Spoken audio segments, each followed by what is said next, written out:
Sekretaris Daerah Aceh Taqwallah mengingatkan dampak yang serius dan berbahaya jika capaian vaksinasi di Aceh tertinggal jauh dari daerah lain di Indonesia. Jika capaian vaksinasi terlalu rendah, maka kekebalan kelompok atau herd immunity yang diharapkan muncul bisa saja tidak akan terwujud.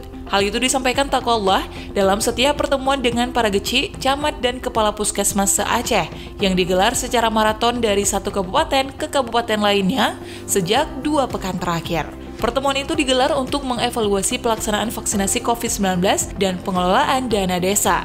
Jika daerah kita tertinggal dalam hal vaksinasi, sementara daerah lain berhasil, maka bisa jadi kita akan tetap hidup dalam COVID-19, kata Taqwallah dalam pertemuan di Biren, Selasa 9 November 2021. Saat ini, kata Taqwallah, capaian vaksinasi di Aceh masih berada di angka 33%. Capaian itu disebut masih rendah dibanding provinsi lain di Indonesia. Untuk itu, Taqwallah mengajak seluruh geci terlibat aktif dalam menyukseskan vaksinasi di tingkat kampung sebagai ikhtiar mengakhiri pandemi ini. Para geci juga diajak untuk melakukan pendekatan yang lebih aktif di tingkat kampung, guna meyakini warga agar bersedia divaksin.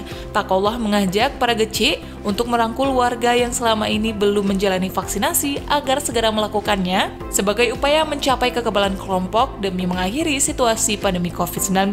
Selain evaluasi vaksinasi, Taqwallah pada kesempatan tersebut juga melakukan evaluasi pengelolaan dana desa, di mana Taqwallah mengimbau para kepala desa untuk mempercepat pencairan dana desa tahap pertama tahun 2021.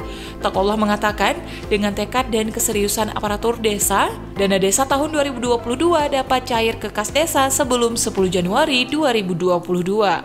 Hari ini, Selasa 9 November 2021, pertemuan berlangsung di Biren dan juga Pidijaya.